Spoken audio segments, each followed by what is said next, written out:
Je me suis fait de zéro, je suis parti de rien, j'ai pas mon bac, pas d'études, pas de diplôme. Créer une boîte à 21 ans, tu décides de te lancer, tu pars de zéro, c'est plein d'inconnus. Toutes mes notes étaient sur un calepin qui est encore aujourd'hui sur mon bureau. Mon calepin s'appelle le projet 001, je pense que ça parle de soi-même. C'est que je me suis dit, bon, je crée une boîte, il y en aura peut-être 50 derrière. De toute façon, c'est qu'un projet. 10 ans après, c'est une histoire de vie, une boîte. J'ai toujours voulu gagner beaucoup d'argent pour les voitures. Quand j'étais gamin, quand j'avais 8-9 ans, je crois que je regardais les gens qui gagnent de l'argent, je me suis dit, il faut que je sois acteur. Bon, je suis pas sûr. Faut que je sois chanteur, je chante comme une casserole. Je me suis dit, putain, comment je vais faire pour acheter des putains de bagnoles, tu vois. Et du coup, j'ai commencé par vendre des caisses. Mon patron vendait 15 voitures par mois. Le premier mois, j'en ai vendu 46. J'ai commencé à m'acheter mes premières belles voitures. Et puis, après l'aventure entrepreneuriale, j'ai vendu toutes mes caisses pour monter MSA. J'ai mis tous mes sous dans cette boîte et toute mon énergie. Et puis, aujourd'hui, petite collection, 17 bagnoles, donc plutôt cool. Et je prends une de mes caisses qui est une Cadillac Eldorado de 76 pour ceux qui voient ce que c'est. C'est vraiment la Cadillac iconique de San Andreas, cabriolet, etc. Je me pose dans ma Cadillac avec mon café, je sors mon MacBook et je commence à signer mes premiers docs. Voilà le cadre vraiment pour un passionné de caisse où je me dis ok, là c'est le début de la suite de ma vie et je voulais le marquer à ma manière, avec ma passion et avec uniquement moi-même. Feuille blanche. Si je pose 1 milliard sur cette table, il m'a promis qu'il cramerait tout en 24 heures, qu'il cramerait tout en voiture. Dans ce cash-out qu'on aurait pu intituler « Ne pas acheter une Ferrari avant d'avoir closé », on découvre une aventure de cash-out. Un cash-out, oui, mais en LBO. Un cash-out, oui, mais toujours dans la boîte. Un cash-out, oui, mais toujours majo. Aujourd'hui, Jean-Michel Cochet, CEO de Mon Spécialiste Auto, s'arrête dans cash-out. Et pour celles et ceux qui nous écoutent en courant, préparez-vous à devoir accélérer les foulées sur certaines et certains des morceaux qu'il a choisis pour rythmer son émission. On commence avec Épilogue d'Orelsan.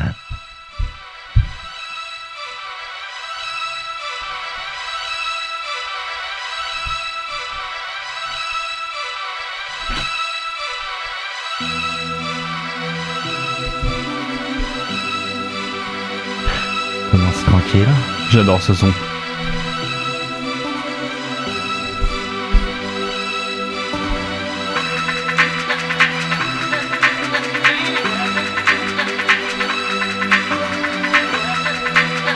Faut écouter ça le matin en se levant.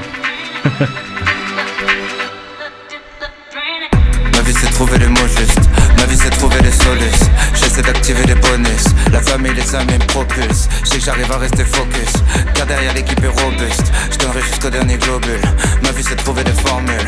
Remonte le temps, retour à la base. Les cours, les vacances, un palavas. Auto-persuadé d'avoir la poisse. J'écris des textes, je trouve pas ma place. Je suis né au même endroit que l'avoine. Adolescent naïf, maladroit, arrogant et timide à la fois. Parole hardcore comme une carapace. Fast forward 2 fois 10 ans. Dimanche soir, deuxième nuit blanche. J'écris comme une sorte de vidange, juste avant d'embrasser le silence. Je veux plus jamais nier les évidences. Je sais qu'il va falloir prendre mes distances. Je sais que si tu tires sur les ambulances, faudra t'emmener tout seul aux urgences. J'ai fait des erreurs et j'en ferai d'autres, mais je veux plus jamais faire semblant d'être amnésique. Quand tout le monde te prend pour un connard et t'es le seul à qui personne n'avait jamais dit. Je suis la solitude des lendemains de fête après chaque concert, à chaque fois que la salle est vide. J'aimerais dire à mon pote qu'on se remet mieux d'une rupture que d'une rupture d'anévrisme. La vie passe en un clin d'œil, je veux plus battre des cils. Passer des paquets de billes au sachet de weed. J'ai grandi sur du métal et du R&B. Jean-Michel. Oui. JM. Oui. Jean-Mi. Non, Jean-Mi, non, c'est que pour ma mère. Ravi de t'avoir avec nous dans Cash Out. Ravi de retrouver mon fidèle compère Sacha Doliner. Neumann, ravi de t'avoir avec nous encore une fois. Encore un passionné de voiture après Laurent Tapie et Delage. Salut Tom. Salut JM. Enchanté. Bienvenue. À toi, t'as pris JM. Ouais, bah direct. Ouais, direct. C'est plus simple. Hein. T'avais dit que sinon ça se passerait mal. Exactement. Donc on va être gentil. Un gros passionné de voiture. Et pas que lié à la boîte. Oui, obsessionnel. Je pense que passion, c'est pas assez fort comme mot. Je me réveille bagnole, je dors bagnole, je pense bagnole en permanence. On va pas mal naviguer dans l'univers automobile aujourd'hui. Une signature qui se fait, je crois, dans une Cadillac. Oui, exact. Et on en parlera après. Tu l'as dit, hein, moi j'ai choisi les musiques, pas forcément pour les paroles, mais pour l'ambiance, le rythme, le son. L'instru, c'est ce qui me parle le plus. Je suis C'est comme pas un ronronnement de moteur. Ah, exactement, je suis pas une star en anglais et des paroles qui correspondent pas du tout à ce que ça génère chez moi. C'est vraiment l'instru et le rythme de la musique qui me parle. Bon, sauf pour Épilogue, où, pour le coup. Ouais, je parle français, normalement je comprends. Sinon on a problème, les gars. Tu fais partie de ceux qui aiment bien le bruit du moteur, pour qui c'est important. Ah, c'est essentiel. Critère numéro 1 de choix sur une voiture. Donc les voitures électriques. Oh, bon, on n'en parle pas. Alors pas aujourd'hui, s'il vous plaît, les gars. Après, on a des bons sound designers pour te refaire un bruit de moteur. Ça me sur chauffera une pas. voiture en plastique. Ça m'emballera pas. Je disais, on va parler de ton LBO. Souvent, les chiffres sont confidentiels. Nous, on a fait nos petites recherches avec Sacha. On est entre 10 et 15. Oui, on est ça. Bon. Bonne fourchette. On peut dire, et je l'ai dit, que tu es encore majoritaire. Tu t'es même relué. On peut parler du montant de cash out que tu as pris ou c'est pareil? C'est confidentiel aussi, mais le cahier des charges que j'avais donné à ma banque d'affaires au moment du LBO, et je pense qu'on va en parler. Mais 5 voitures. Tu leur as dit, je voulais acheter 5 nouvelles voitures. Alors j'ai acheté 5 voitures, mais ça, tu spoil la fin. Ah, merde, désolé. Non, c'était, mon cahier des charges, c'était vraiment cash out plus relution.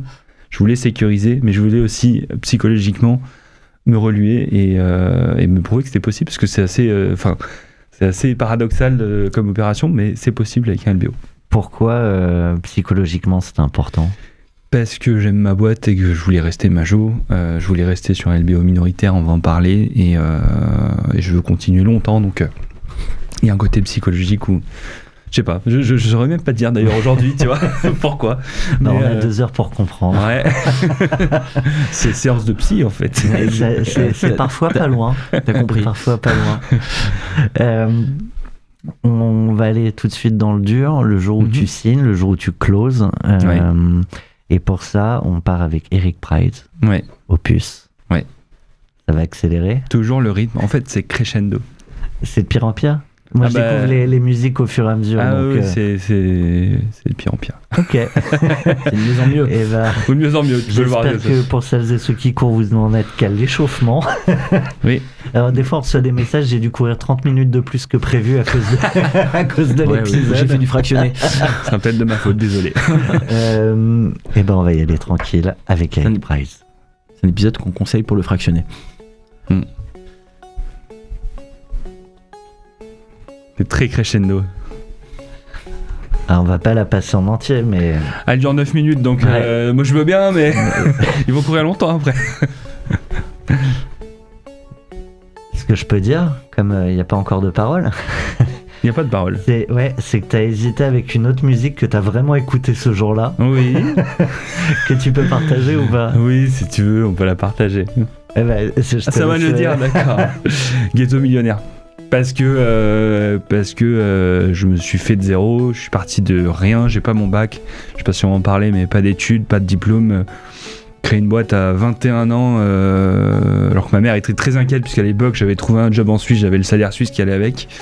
Et puis le jour où tu décides de te lancer, là, c'est plein de questions. Tu décides de te lancer, tu pars de zéro, c'est plein d'inconnus. En même temps, t'as 21 ans, tu sais, à ce côté insouciance, en te disant je m'en fous. Toutes mes notes étaient sur un calepin qui est encore aujourd'hui sur mon bureau. Mon calepin s'appelle le projet 001. Je pense que ça parle de soi-même. C'est que je me suis dit, bon, je crée une boîte, il y en aura peut-être 50 derrière. De toute façon, c'est qu'un projet. Et 10 ans après, c'est une histoire de vie, une boîte et une sacrée aventure. Et tu l'as dit aujourd'hui, millionnaire. Ouais. Et bah, c'est un step. C'est un vrai step. C'est psychologiquement, quand tu pars de zéro, c'est un rêve de gosse. J'ai toujours voulu gagner beaucoup d'argent pour les voitures. Quand j'étais gamin, quand j'avais 8-9 ans, je crois que je regardais les gens qui gagnent de l'argent. Je me suis dit, il faut que je sois acteur. Bon, je suis pas sûr. Faut que je sois chanteur. Je chante comme une casserole. Je me suis dit, putain, comment je vais faire pour acheter des putains de bagnoles, tu vois. Et les études, bah, pas pour moi. Et du coup, j'ai commencé par vendre des caisses. Mon patron vendait 15 voitures par mois. Le premier mois, j'en ai vendu 46. Donc voilà. Ça, c'est la passion. Côté, quand tu sais de quoi tu parles. Voilà, un peu la dalle aussi. J'ai commencé à m'acheter mes premières belles voitures. Et puis après l'aventure entrepreneuriale, j'ai vendu toutes mes caisses pour monter MSA. J'ai mis tous mes sous dans cette boîte et toute mon énergie. Et puis aujourd'hui, on en parlera après, mes petites collections, 17 bagnoles. Donc plutôt cool. Et tu vois le côté crescendo. Ça monte. Tu vois, tu te lèves. Tu vas au closing, il est 3h du mat parce que tu peux pas dormir. Et du coup, ça monte crescendo jusqu'à la signature.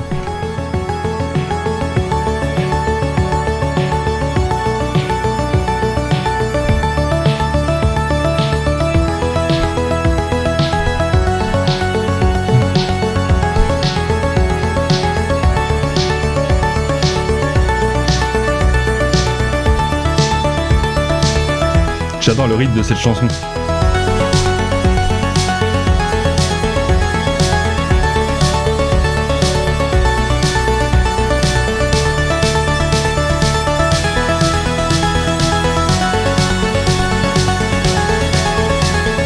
Je sais pas quand arrêter.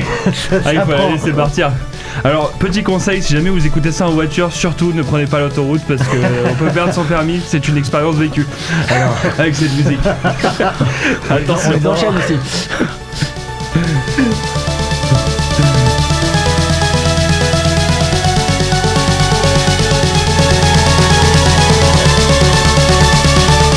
Ça s'arrête jamais. Ça va partir bientôt.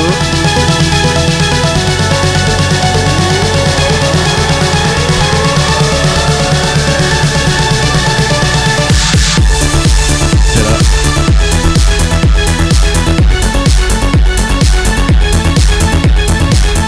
Là t'as signé, tu vois. Là je vois l'autoroute là. Ouais, non, faut pas avoir l'autoroute. Alors, je ne dirai pas qui, et je ne le recommande pas. Mais à partir de 260, même si tu te fais flasher, tu peux pas perdre tes points et ton permis. Ouais, je sais, j'ai un de mes meilleurs potes qui est avocat en droit routier et alors malheureusement ce jour-là je me suis fait attraper comme un grand et vu que je suis un bon samaritain, la première chose que j'ai fait quand ce cher policier m'a arrêté un jeudi soir à 23h30 sur la 6, bonjour monsieur l'agent, bonjour, permis de conduire, tenez monsieur l'agent, ça je le mets dans ma poche et je le garde. Merci monsieur l'agent. Faut pas être un bon samaritain, c'est pas bien. J'aurais dû me barrer. Faut tenir le permis. Ce n'est évidemment pas Non, une incitation à l'excès de vitesse. Ou à la désobéissance. Bien sûr que non. Mais j'ai un bon avocat si vous voulez. Il faut. On a tous des bons avocats. Oui, je crois. Surtout pour ce genre de sujet, Oui. comment on va closer un deal, c'est bien d'être accompagné. On ne le redira jamais assez. Clairement. Toi, t'es un bon avocat pour ton permis ? Oui, bien sûr, mais alors pas que pour le permis. Je ne sais pas quoi répondre à cette question. On est là pour revenir sur le jour J, celui de la signature. Tu l'as dit, ça dit beaucoup de choses pour le jeune que t'étais, celui qui sait d'où il venait, qui s'est construit de rien, pas d'études ou peu d'études. Pas du tout, j'ai pas mon bac, donc Ouais. mon plus gros diplôme c'est le brevet des collèges et je l'ai eu de justesse. Je sais même pas comment je l'ai eu. Je devais être à genre 10,5, tu vois. C'est ce qu'il fallait. J'avais 0,75 de moyenne en maths en terminale, donc... J'aime bien ces parcours comme ça, où tu peux aussi montrer que même si tu coches pas toutes les cases qui peuvent être attendues et qui sont aussi des voies d'excellence et qu'il faut pas dévaluer non plus, mais que c'est pas ça qui fait qu'à la fin tu réussis ou tu réussis pas. Le seul truc qui fait que tu réussis ou que tu réussis pas, c'est ta détermination, je pense. Et ça, je pense que tout le monde peut l'avoir. C'est juste, faut se donner les moyens. On peut le faire de zéro avec 4000 balles, un PC. Ça marche. Et ce jour-là, t'es déterminé. Oh ouais. Tu nous remets dans le contexte ? Ouais, carrément. Une journée. Ouais. Minuit 1. Minuit 1, tu dors pas. J'ai dû dormir une demi-heure cette nuit-là.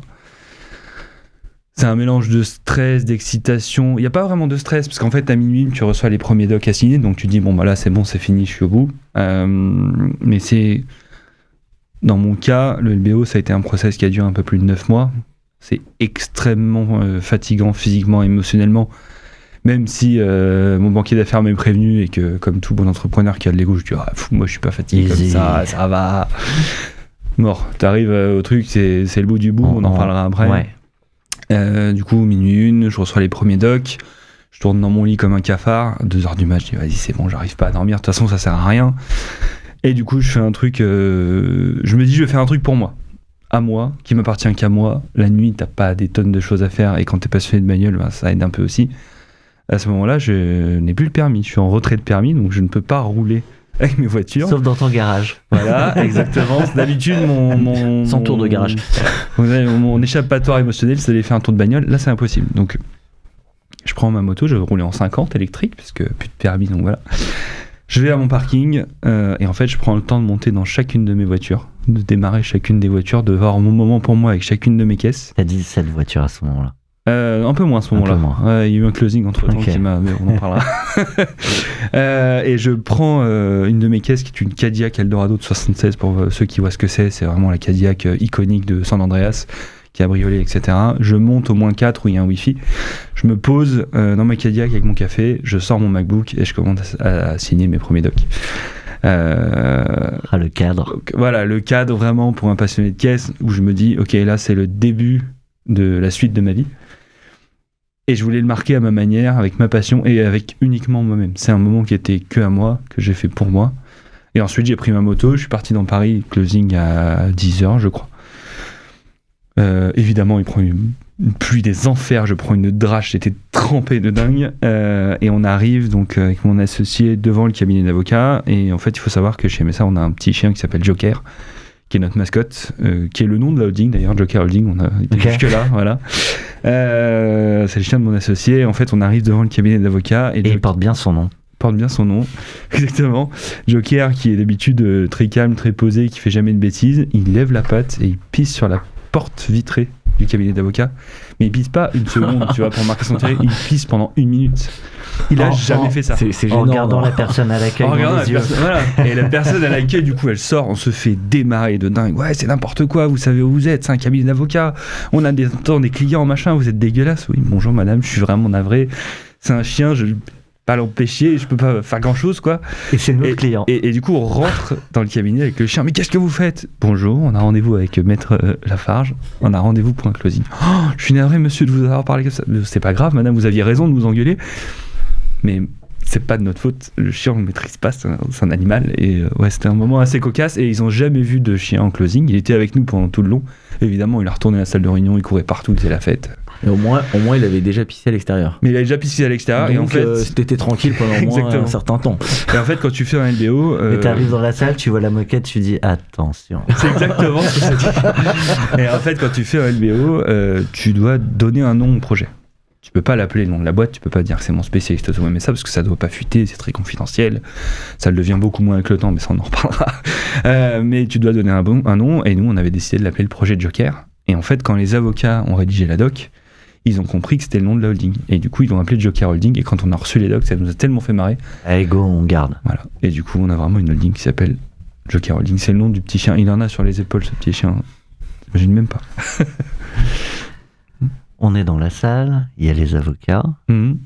Contrairement à une session, t'as pas le repreneur. Il y a les fonds qui sont autour de la table. Tout le monde est là ou Alors, pas tout le monde est là, parce qu'on est sur une date très technique du 1er août.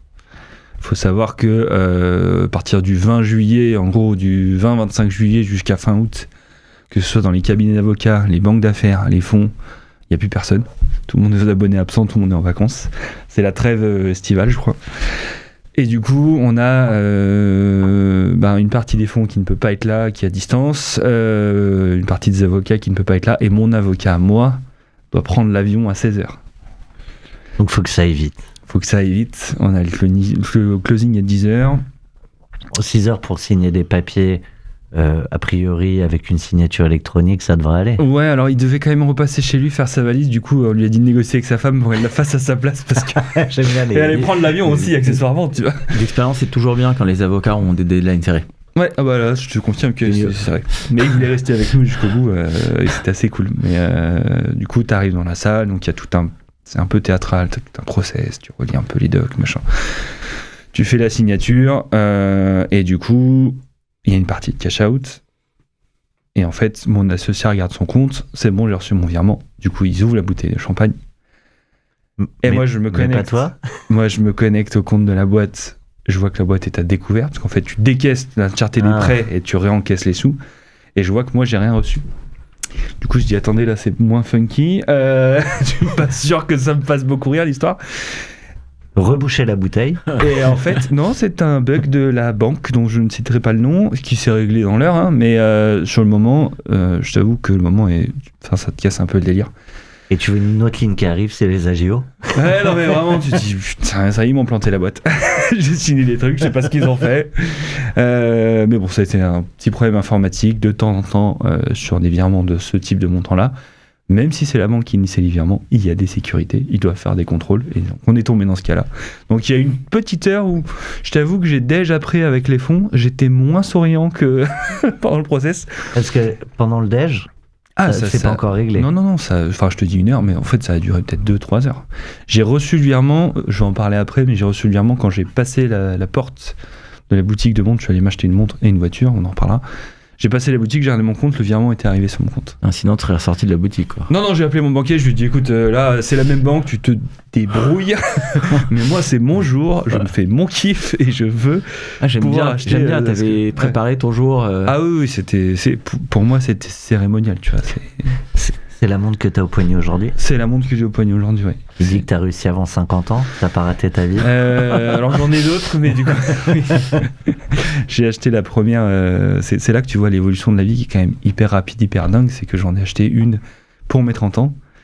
Je voulais m'acheter une Rolex pour mes 30 ans. Ça me marquait une étape et j'ai fait un crédit pour l'acheter. Et 2 ans après, ma vie a totalement changé, 32 ans aujourd'hui. On va en parler, mais l'évolution était hyper rapide et les montres et les voitures que je rêvais d'avoir, que je rêvais même de voir il y a 2 ans, aujourd'hui je les ai. Et évidemment, il y a des étapes après, et il y a d'autres voitures, et tu l'as très bien reproduit. Je peux cramer 1 milliard en 24 heures en achetant des bagnoles, c'est mon moteur, et sans mauvais jeu de mots, c'est ce qui me lève le matin et ce qui me lèvera, je pense, toute ma vie. Mais ouais, c'est un process et c'est un moment qui est très spécial. C'est un peu, tu vis dans un monde parallèle. 250 GTO au bout du chemin ou pas? Ouais. Mais d'abord une F40 quand même. J'ai pas compris. 250 GTO, c'est la voiture la plus chère du monde. Ouais. Une Ferrari. Voilà. Alors c'était, pour la petite histoire, mais je vais on peut faire des digressions, Il y a une 300 SLR qui s'appelle la 300 SLR Ulleno. Il y en a 2 dans le monde qui appartiennent à Mercedes. Il y en a une qui a été vendue à un collectionneur il y a peu de temps par Kidston, 137 millions de dollars. Ah oui. Et en fait, ce qui est assez dingue, c'est que le mec a payé 137 millions de dollars, et il a un contrat avec Mercedes, il n'a pas le droit de sortir la voiture du musée. Donc elle lui appartient, elle est là, elle est belle, c'est la sienne. C'est comme s'acheter la Joconde et la laisser au Louvre, quoi. Bah en même temps, tu vois, si tu pouvais acheter la Joconde, est-ce que vraiment tu aurais envie de la sortir du Louvre? C'est un peu ça aussi, tu vois. Si un jour... C'est pas hyper bien sécurisé, je préfère la mettre ailleurs si je peux me permettre. Oui, très bonne blague. Moi, je négocierais quand même une soirée privée pour mes copains de temps en temps. Et si t'as une auto comme ça, tu te dis, en fait, t'allais au musée, c'est l'histoire de la marque, c'est la voiture la plus rare, une des voitures les plus rares du monde. Mais quand tu possèdes un bijou comme ça, à un moment, t'as envie de rentrer dedans. Ouais, non, ça je pense pas. Tu sais, il y a plein de passionnés différents. C'est comme, j'ai des potes qui ont des collections de montres de dingue et qui les cachent. Ils les portent jamais parce qu'ils n'assument pas de les avoir au poignet. Et du coup, ils sont flippés, ils les cachent toujours dans des endroits différents chez eux parce qu'ils ont peur du cambriolage, etc. Ah, tu peux te faire couper le bras, hein. Voilà, t'as la même chose dans les bagnoles. T'as des mecs qui ont des très belles autos, mais qui les laissent au fond du garage. Pour eux, ils les ont, ils les regardent, ils descendent au garage, ça leur suffit. Et ça, c'est pas bon pour une bagnole de jamais sortir. Ah non, c'est pas bon. C'est pour ça que moi, je les roule tous les jours différemment. Mes voitures sont sous mon appart et je change tous les jours. Tu es venu avec quoi aujourd'hui? Je suis venu en moto parce qu'on est dans Paris, mais du coup, je me suis gelé parce qu'il pleut. Mais je suis venu en moto, oui. On trouvait que c'était bien d'avoir une place centrale dans Paris pour les studios, mais pas en hiver. Je crois que je suis un des seuls Parisiens qui n'est pas en transport. Je supporte pas les transports, je fais des malaises dans les transports. Donc ah ouais. Ouais, non, je j'aime pas. J'ai pris 3 fois, je crois, depuis que j'habite à Paris, ça fait 9 ans, donc tu vois un peu le... Cette journée de closing, elle avance comment et elle finit comment? Journée de closing, du coup, donc il y a toute la partie documentation, il y a la partie réception des virements, en décalé pour moi, comme je l'ai raconté. Une fois qu'on a signé, on déjeune ensemble avec les fonds. C'est un moment assez cool, puisqu'en fait... je vais utiliser un terme qui est familier, mais tu as le droit à tous les mots ici. Tu te renifles un peu le cul pendant 9 mois, clairement, dans un sens et dans l'autre, et puis finalement tu closes et tu dis, bon, bah maintenant on s'embarque ensemble pendant 4, 5, 6, 7 ans. Et du coup, il y a des choses que tu disais pas vraiment parce que voilà, t'es en pleine audit, etc. Tu commences à te révéler un peu dans l'autre sens aussi. C'est très cool. Le déj qui vient après le closing est assez sympa. On discute de plein de trucs. Qu'est-ce que tu révèles pas avant? Bah, t'es pas sur la même personnalité, tu deviens un peu plus naturel, tu vois, t'es un peu Oui, moins plus de policé, soi, tu veux dire, tu mets pas- plus de soi. Et ils le font aussi. Là où ils ont un comportement très fonds d'investissement très carré, etc. Tu parles avec des mots plus normaux. Enfin, ça change, c'est différent. Et du coup, on déj ensemble. On sort de là, on sort du déj, donc je vais chez, je vais pas citer de marque, mais chez une marque de revendeur de montres de collection. Parce que je voulais acheter une montre un peu historique. y a pas Chez de Antoine sujet. de Macédo, du coup, si je peux Ouais. le dire. Je vais chez de Macédo, j'achète, c'est très con, très garçon, désolé pour le stéréotype, mais j'achète ma Rolex. Et ensuite, je vais chez Moteur Essence et j'achète une Ferrari, une 430 Scuderia, qui était un rêve de gamin. J'ai un souvenir de cette voiture quand elle est sortie en 2008. C'est très précis et c'est assez ouf d'avoir des souvenirs à ce point-là. J'ai souvenir d'avoir lu un magazine, j'étais au camping avec mon père en vacances et je dévorais les magazines de bagnole déjà depuis tout petit. Et je lisais l'article de la Scuderia et ça m'avait marqué les propos des journalistes sur cette voiture très rude. En fait, c'est une voiture de course avec une plaque. Et du coup, je l'ai acheté et ce magazine, je l'ai toujours. Il est À dans 100 mon bureau. plaques. Pardon. Si, elle a une plaque. Elle a une plaque. Mais j'ai toujours ce magazine et il est à mon bureau. Et en fait, tu vois, donc il y a cette espèce de cérémonial de closing. J'achète la montre, j'achète la voiture. T'es dans un autre monde à ce moment-là. T'es à côté de toi, tu dois faire des choses. Tu te dis, mais attends, je suis en train d'acheter une voiture qui vaut ce prix-là. C'est le prix de mon appart. Enfin, c'est mindfuck un peu. Et après, on rentre à Paris et en fait, je vais dîner avec deux de mes meilleurs potes d'enfance. Comme d'hab. Tu vois, on dit, on boit un petit coup, on trinque. Ah bah voilà, c'est bon, j'ai closé, machin. Oui, tu leur dis que t'as closé. Et t'as closé et voilà, j'ai fait ça aujourd'hui. Et tu rentres chez toi, tu te couches, normal. Et le lendemain matin, je te l'ai pas raconté, ça allait quand même pas mal. Le lendemain matin, je me lève. Un samedi matin, du coup, parce qu'on close un vendredi. Je me lève, je prends mon café comme d'hab, je voulais voler, machin. Je me pose dans mon canapé avec mon café. Et là, je vois sur la table ma montre avec la boîte et le bon de commande de ma Scuderia. Et je fonds en larmes. En mode j'ai fait une connerie ou en mode c'est incroyable, En mode j'ai réussi quoi. C'est un mix de tout. Incroyable, j'ai réussi. Émotion qui redescend de 9 mois de process qui est extrêmement dur, on va en reparler, mais émotionnellement, c'est un roller coaster, c'est un truc de dingue. Et je fonds pas en larmes, genre pendant 10 secondes. Un quart d'heure, 20 minutes. Dans mon canapé avec mon café, à chialer de joie, de descendre de stress, tout ce que tu veux, tu vois, toutes les émotions qui ressortent. C'est hyper émotionnel et épique, tout ça. Et c'était un moment, encore une fois, à moi, mais que j'ai raconté à mes potes et que je trouve que quand tu mets en exergue tout ce qu'on a fait, c'est presque normal. Tu as évoqué les copains. Très important, les copains. Ouais. Très C'est la important, vie. les copains. C'est la famille qu'on choisit. Ouais, Eric Pritz, pour la petite dédicace, c'est une musique qu'on écoute beaucoup avec mon meilleur pote. C'est une musique qui nous motive toujours et qui nous a emmenés dans 2-3 endroits en vacances assez cool sur des road trips. Donc, c'était aussi une petite dédicace. L'amitié, c'est un sujet qu'on a parfois évoqué avec les invités de Cash Out. Et avec parfois ce questionnement de est-ce que je leur dis ou pas, parce que parfois ils comprennent pas toujours déjà l'aventure entrepreneuriale en soi, parce que tant que tu la vis pas, c'est parfois pas simple de projeter. Et puis à un moment, il y a potentiellement le rapport à l'argent, le rapport à soi qui peut changer dans le regard de certains. Est-ce que c'est toi des peurs que tu as eues, ou des confrontations, des discussions que tu as dû avoir avec les amis? J'ai jamais eu peur de ça. En fait, je me suis toujours promis que le jour où j'aurai les moyens d'avoir ce type de voiture, je ne m'interdirai pas de rouler avec, que ce soit avec mes amis ou avec mes équipes. Ouais. Ça a des impacts, hein, évidemment. Mais c'est comme ça. En fait, j'ai toujours vécu... j'ai perdu un de mes meilleurs potes à 23 ans. Accident de moto, d'un coup, instantané. Même pas de sa faute. Il s'est fait faucher par une mémé qu'il n'a pas vue, bref. Et du coup, je me suis toujours promis depuis ce jour-là de vivre ma vie comme si demain il m'arrivait un truc, je regretterais rien. Et du coup, la relation à l'argent et les potes, c'est un vrai sujet. Ouais. Tu changes de monde, tu changes un peu de sphère et finalement... Et tu veux pas changer la relation pour autant? Non, et en fait, ça révèle plein de choses. Voilà, j'irai pas forcément plus loin, mais ça révèle pas mal de choses, ça montre certaines choses chez certaines personnes que tu voyais un peu de jalousie, un peu d'envie, etc. Ça révèle des choses, mais Ça montre aussi qui sont tes vrais amis. Ça fait le tri. Et voilà, ça fait le tri, exactement. Je pense que c'est long terme. Mais c'est pas simple de voir le tri se faire. C'est pas évident, mais ça fait partie de la vie. Et encore une fois, j'ai rien volé à personne. Ouais. Je pense que je travaille beaucoup, j'ai travaillé beaucoup, mais c'est toujours le cas. Je fais encore 60-70 heures par semaine. Je m'étais dit oui, à un moment, il faudra que je lève le pied. J'y arrive pas. Même quand je me dis, allez, ce matin, je vais au bureau un peu plus tard, je me lève à 8h30, 9h. 6h30, je suis plein phare, j'ai plein de trucs en tête.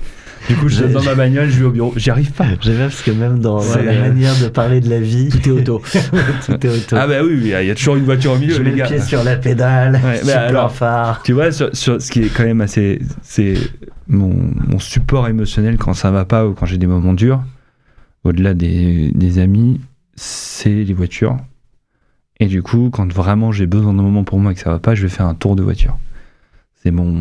T'endors les bébés, donc c'est peut-être un truc très profond chez chacun de nous. Ça me calme. Et en fait, j'ai perdu mon permis, on a fait la blague tout à l'heure, en février 2025, et que je l'ai récupéré au mois d'août. Donc j'ai passé l'entièreté de mon LBO, quasiment, sans mes bagnoles.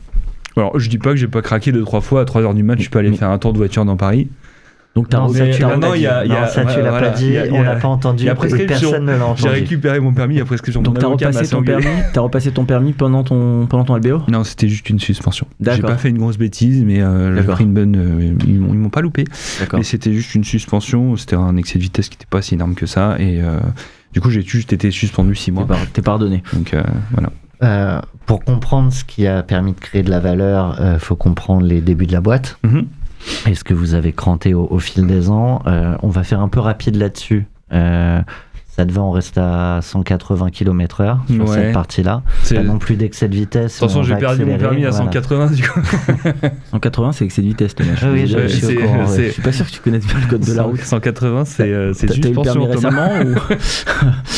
Comment retenu 174. Laissez-moi tranquille. Il a réussi à toucher pile la vitesse où je me suis fait choper. Je suis pas sûr qu'il ait vraiment le permis en fait. Alors pour info, 180 retenu 174, c'est 6 mois de suspension. Voilà, tu le sens. Très bien, merci. Moi je le sais. C'est ça, j'ai eu mon permis pendant 2 ans, j'ai pas roulé pour être sûr d'avoir mes points. T'as toujours le A quoi. Oui, je suis pas encore passé chez Moody's et Fitch et du coup je suis toujours à plus sans problème, ou triple A. Ok, on part avec Snoop Dogg, Riders on the Storm.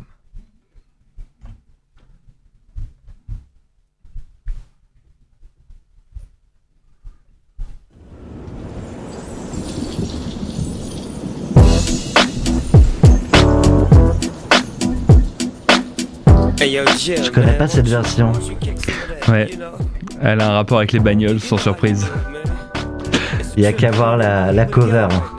C'est la version spécifique Need for Speed d'Underground 2. Donc c'est la version de Snoop Dogg, effectivement.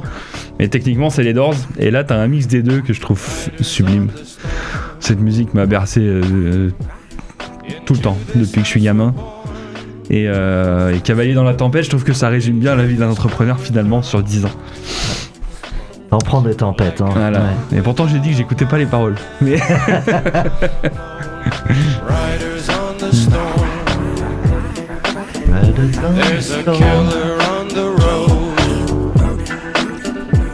c'est l'époque tuning ça, Need for Speed.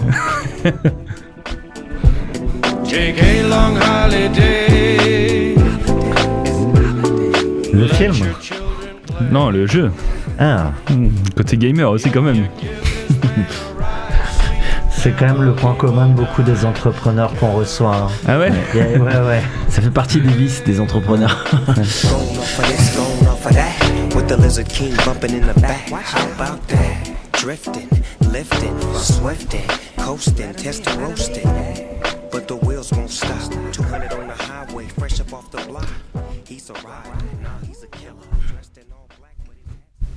Beaucoup des entrepreneurs qu'on reçoit, ils ont créé un business dans un domaine qui n'était pas forcément le domaine de leur passion d'enfance. Comment c'est de créer une boîte dans les bagnoles quand on a toujours pensé et rêvé bagnole depuis tout petit, tu le disais tout à l'heure? Comment c'est incroyable. Je crois que j'ai pas d'autres mots. Comment t'es arrivé là? Comment t'arrives À l'époque, donc je vendais des bagnoles, je voulais raconter. Ensuite, je pars vendre des alarmes en Suisse parce que je voulais gagner un peu plus de sous et commencer à m'acheter des belles caisses. T'as fait un petit pas de côté quand même. Petit pas de côté. Des alarmes pour bagnoles. Pas longtemps. Non, c'est des alarmes pour maison. Mais je parlais parfois de bagnoles avec mes clients. Et je rencontre à l'époque mon premier associé qui voit que je suis obsédé des bagnoles et on discute. Et en fait, on a l'idée de créer une plateforme de mise en relation entre des mécaniciens, carrossiers et des acheteurs de bagnoles qui connaissent rien, qui veulent acheter une voiture sur le bon coin. C'est comme ça qu'on lance MSA. Très rapidement, on évolue sur du B2B. Parce qu'on se rend compte que le particulier, à part les fous malades comme moi, le particulier change de voiture en moyenne tous les 7 ans. Le besoin d'investissement market est énorme. Et qu'en B2B, il n'y a pas de solution qui existe à l'époque. Donc on switch sur la partie inspection B2B, retour de leasing, vente aux enchères. On développe comme ça jusqu'en 2020. Et en 2020, on prend pleine tête, après le second Covid, la crise des semi-conducteurs, où il n'y a plus de fabrication de voitures, en tout cas très peu. Et du coup, il n'y a plus de retour de leasing, puisqu'il n'y a plus de restitution et plus de vente. Et du coup, on se retrouve un peu en galère. On se dit, il faut absolument qu'on trouve un relais de croissance. Et à l'époque, on a l'idée de se dire, finalement, on a des techniciens freelance. On va les repasser de l'inspection à la production. On va les mettre à dispo des garages qui ont besoin de renfort. On a l'idée de proposer ça à Aramis, qui était un client à l'époque. Aramis nous dit, ça tombe bien, il manque 14 bonhommes. Il me faut 14 bonhommes pour la semaine prochaine. On se dit, merde. Il faut les trouver. Et du coup, on trouve des gars qui sont... non, parce qu'en fait, on a des freelances qui font du complément de salaire en inspection. Okay. De là à trouver des gars full-time qui veulent aller retourner à l'atelier, c'est quand même un autre monde. Donc on en a quelques-uns qu'on a. Et du coup, on va chasser de partout, sur le bon coin, sur Internet, machin. On cherche des gars qui sont à leur compte. On prend des gars qui sont à Lille, à Marseille, à Lyon, et on les envoie à Donzère, dans la Drôme. Je suis drômois, donc dites pas que c'est de la merde. Non, voilà. Je connais pas. Non, et du coup, on les envoie là-bas et on développe l'activité, effectivement. Et du coup, pour te répondre, le côté entreprendre dans ce qu'on aime, je trouve que c'est incroyable. Je l'ai dit tout à l'heure, mais la bagnole, c'est un vrai moteur. Et pour le petit garçon que j'étais, aujourd'hui, être contacté et travailler avec des grands constructeurs comme Peugeot, Renault, Nissan, Ford, BMW, et être conseil de ces gens-là sur des sujets de recrutement en RH, etc., quand j'ai le responsable pré-vente de BM France qui m'appelle, si je me mets en face d'un miroir, je me dis putain, c'est un truc de dingue. Enfin, je suis passionné de caisse et aujourd'hui je suis quelqu'un sur le marché et c'est un peu mindfuck, tu vois. Je sais pas comment le décrire, mais c'est là où tu veux être. Ouais, voilà, c'est ça. D'où le LBO et pas la vente, excuse-moi. Toi. Ouais, non, t'inquiète. pour comprendre le modèle, avant d'aller sur les sujets de recrutement, etc., la partie B2B, elle fait quoi ? Avant d'aller sur la partie recrutement, la partie B2B sur la partie inspection, c'est vraiment pour ce qui est vente aux enchères et retour de leasing. Tu as un X5 en leasing, quand tu vas le rendre, il y a une inspection qui est faite pour voir si tu as fait des dommages, des rayures. Ouais. C'est nous qui faisons ça. Par exemple, on le fait toujours aujourd'hui. On bosse pour BNP, par exemple, en marque blanche pour les retours de leasing de Volvo et de Range Rover. Okay. Derrière, c'est nous. Voilà. Mais ça, c'est aujourd'hui. À l'époque, c'était notre business principal. Okay. Au moment où on lance le staff, ce que j'ai expliqué, c'est on se dit il nous faut un side business. Aujourd'hui, l'activité inspect, c'est 5% de l'activité. 95% est sur le staff. On a fait un vrai pivot. Et c'est un pivot qui est clé, puisqu'à ce moment-là, on va en parler, mais on est à court de cash. On fait un bridge avec nos invests. Et il faut qu'on fasse un truc. On vient de bridger, on a des sous qui sont rentrés, et en fait l'activité se pète la gueule, et tu te dis waouh, là faut qu'on trouve un relais de croissance et très très vite. Sinon c'est la panne moteur. Sinon c'est pas mal ça. J'essaye, je vais essayer. Donc si j'ai une rayure, que j'ai pété le pare-choc arrière de ma voiture en leasing, je peux t'envoyer un petit SMS pour voir comment on répare ça, avant que ça passe en leasing. Voilà, il faut mieux le faire avant la restitution, parce que sinon t'es facturé par le loueur et ils sont pas très sympas les loueurs. Ok, et écoute, j'ai bien ton 06. Voilà.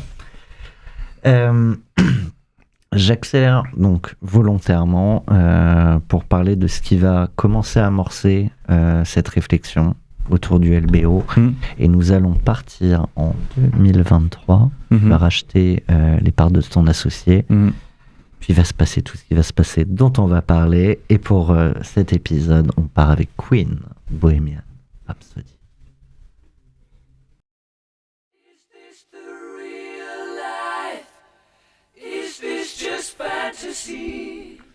Ça revient bien le roller coaster émotionnel, tu sais, cette musique c'est calme, ça pète, c'est calme, ça pète, c'est tout le temps ça. Et je sais pas si t'as déjà vu cette image du chien qui se promène tout seul avec sa laisse. Un entrepreneur, c'est ça, tu te tires toi-même en permanence sur des ups and downs quotidiens, journaliers, et cette musique le résume bien. Because I'm easy come, easy go, little high, little low. Any way the wind blows doesn't really matter to me. C'est la même celle-là, c'est difficile de savoir quand l'arrêter. Ah bah tu pourrais la laisser en entier, elle est tellement incroyable cette musique. Et tu vois, j'ai choisi des musiques très différentes. Hein. Mais là, c'est pour que les auditeurs puissent reprendre leur respiration. Ouais, c'est ça. C'est sympa. Ah, ça dépend jusqu'à quand tu la laisses, hein, parce que...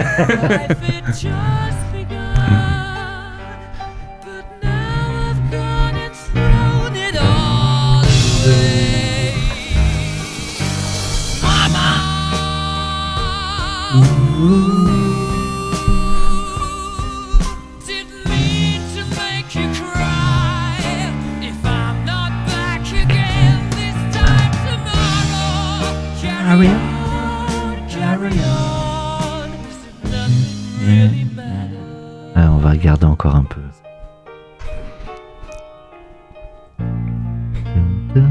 C'est vraiment la journée d'un entrepreneur, tu sais. C'est calme, ça pète, tranquille. C'est la vie de l'entrepreneur. Ouais. C'est la vie, mais même sur une journée, ça marche, ouais. tu vois. Ouais, c'est vrai.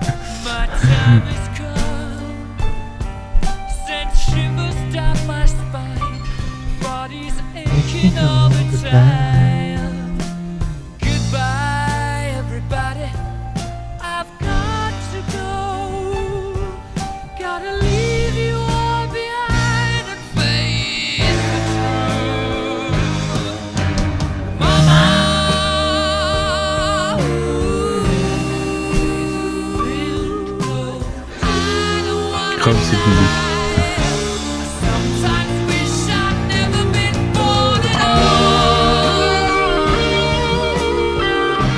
On attend la guitare électrique qui part.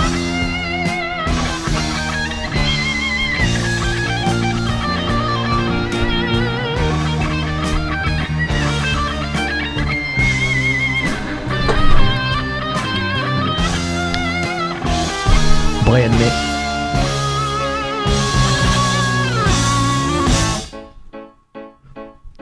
C'est incroyable. Little silhouette of a man, Scaramouche, will you do the fandango? Very frightening me. Galileo, Figaro. Tu prends la plus aiguë? It's just a poor boy with a moon family.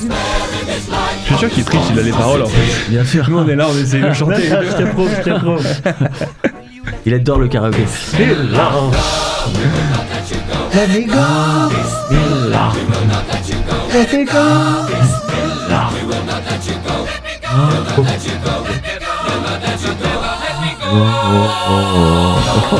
Ça arrête jamais. Mamma mia, mamma mia. Mamma mia, let me go. Beelzebub has a devil put aside for me, for me, for me. Et hop le closing. Allez, on coupe. Sinon, là, en entier. Hein. Ah bah là, on est parti. Hein. Une fois qu'on a vécu ça ensemble, on va pouvoir t'appeler Jean-Mi quand même. Tu vas appeler ma mère, elle va pas être d'accord. Donc là, je le disais, tu vas 2023, donc on a fait petite ellipse là, 2020-2023, mais il y a ce pivot, cette réorganisation du business qui est faite. 2023, tu rachètes les parts de ton associé. Ouais, je rachète les parts de mon associé et à l'époque j'étais DG avant 2023. Du coup, je prends le rôle de président et tout ce que ça implique. J'apprends et je découvre aussi le rôle de président. Et je mets en place des trucs que j'avais en tête depuis longtemps. Tu vas trop vite. Je vais trop vite. Ouais. Je reviens en En tout cas pour moi. Mais je suis curieux. Qu'est-ce qui fait que lui décide de revendre et toi de reprendre? Je pense que déjà, on n'est pas forcément même fonctionnement d'entrepreneur. Lui, il voulait revendre la boîte à ce moment-là. Moi, j'avais pas envie. Et mon côté passion pour les bagnoles, lui, il n'avait pas forcément. Il était passionné par d'autres domaines. Ouais. Et du coup, effectivement, on switch. On se met d'accord à ce moment-là pour que je lui rachète ses parts. C'est simple. Non. Non, mais enfin. Non, c'est jamais simple. Bah oui, non. C'est jamais simple, c'est jamais tout rose, mais ça se fait. Et ça s'est fait. Ça s'est fait. Et du coup... mais pour comprendre, et t'as le Vas-y. droit de me dire je ne veux pas répondre à ta question, Thomas. mais pour comprendre, parce que tu vois bien, et tout le monde peut se projeter, peu importe qui prend quelle place, que celui qui veut partir au plus haut. Celui qui veut garder au plus bas. Et donc déjà, il faut se mettre d'accord, mais comme n'importe quelle vente sur une valeur. Et puis derrière tout ça, il y a quand même l'idée que tu as créé une aventure à deux. Et qu'à un moment, va falloir jouer solo, et avec toutes les questions que ça peut poser. Et encore derrière tout ça, tu as aussi comment tu te finances quand tu rachètes les parts de... Ah, ça, faut avoir des bonnes banques. Mais effectivement, pour la banque et pour la négo, oui, effectivement, il y a une logique de valo. Mais à ce moment-là, tu mets les investisseurs dans la danse. Parce que c'est très difficile de s'entendre sur une valo d'un côté et de l'autre, évidemment. Et les invests, pour le coup, eux, sont entre guillemets le juge de paix. Et c'est comme ça qu'on se met d'accord, en fait, autour de la table, pour une sortie rapide. T'as aussi une logique où, contrairement au LBO, et on y reviendra, c'est un moment de transition où je dois absolument rester focus sur la gestion de la boîte et pas que ça me bouffe trop de temps. Puisque effectivement, le sortant, lui, il est dans ses nouveaux projets potentiellement. Donc voilà, il y a toute une réflexion psychologique où tu arrives à mettre des invests finalement qui sont juges de paix dans la balance et trouver une solution qui correspond à tout le monde. Au moment du LBO, la valo était, je disais, entre 10 et 15. À ce moment-là, on est en 2023, donc on est 2 ans avant. Tu peux me donner une fourchette pour projeter l'évolution qu'il y a eu derrière ? Je sais pas si je peux répondre à cette question. Une fourchette. Mais une fourchette entre 2 et 5. Ok. Voilà. Ok. Ouais, donc beau développement ensuite Beau en développement, 2 ans. puisque en 2 ans, on fait x4. Entre 2023-2024, x4 en 2 ans. En mettant en place plein de trucs que j'avais en tête depuis longtemps, sans grande surprise, la passion pour les bagnoles. Ouais. Salut tout le monde. Alors, c'est quoi que tu mets en place qui a créé autant de valeur selon toi ? Nous, notre métier, c'est de finalement trouver des mécaniciens et des carrossiers qui sont à leur compte ou qui veulent devenir en tout cas indépendants, et de les mettre en relation avec nos clients. Moi, je suis intimement convaincu que nos clients et nos staffeurs sont aussi des passionnés de bagnoles. Passion pour les voitures, ça peut être très différent, j'ai dit tout à l'heure. Ça peut être différents types de voitures, ça peut être différents types de catégories sur du sport auto, etc. Mais à cette époque, je me dis, il faut qu'on remette la passion au centre du village. Et du coup, dans ce qu'on met en place, par exemple, on achète une voiture, une BMW M3 pour les geeks. Je prends des cours de drift et je décide de faire des événements où je vais emmener nos staffeurs en baptême de drift. C'est quoi drift ? Alors, pardon, là, désolé. Tu sais, les dérapages où tu es sur le côté et Ok. tu arrives à 130 et tu jettes la caisse à l'envers. C'est ça, le drift. Et voilà, du coup, on fait donc C'est du team building. Ouais, typiquement, on fait des événements, on invite nos indépendants à venir découvrir cette discipline. On les emmène à baptême. Ensuite, on deviendra sponsor d'un pilote, puis plus tard sponsor du championnat complet. Aujourd'hui, on est le plus gros sponsor du championnat de France de drift. Okay. Si tu regardes, tu as du MSA partout. Et tout ça fait que ça fait grossir notre image autant auprès de nos indépendants qu'auprès de nos clients. Puisqu'on fait aussi du sport auto en grip sur des courses un petit peu genre... Notre pilote grip, il fait les pré-courses des 24 heures du Mans. L'année dernière, on a invité nos clients, on avait une 40aine de clients qui sont venus découvrir le sport auto, mais découvrir le sport auto de l'intérieur. Tu vois pas seulement la course, tu vois aussi les coulisses, le team manager, comment la voiture est réglée, tu discutes avec le pilote, tu peux monter dans la voiture, et pour moi la passion, oui, c'est passionnant. Non, mais il n'y a même pas besoin d'être passionné à la base pour je pense que je t'emmène, t'es content. c'est des moments Écoute, incroyables. j'accepte l'invitation. Allez, c'est parti. Bon, on s'arrête là. Merci à toutes et tous de nous avoir suivis. Salut. Il y a un sujet une question que j'ai envie de te poser depuis tout à l'heure. T'es quelqu'un qui fonce dans tous les sens du terme. Est-ce qu'à un moment dans l'histoire de mon spécialiste auto jusqu'à maintenant, est-ce qu'à un moment il y a un moment donné où tu te dis, même ne serait-ce qu'une seconde, j'en peux plus, je vais abandonner, trop compliqué, trop de difficultés. Tu vois, est-ce que ton pivot en 2020, il vient après une petite crise, à un moment donné où tu te sens un peu vraiment Dépassé. au plan. Ouais. Je pense que ça arrive, je vais pas dire tout le temps parce que ce serait excessif, mais régulièrement dans la vie d'un entrepreneur. C'est ce que je disais tout à l'heure, t'as cette espèce de roller coaster émotionnel qui est permanent. Et t'as toujours des moments où tu doutes, toujours des moments où tu te dis est-ce que vraiment je vais dans la bonne direction.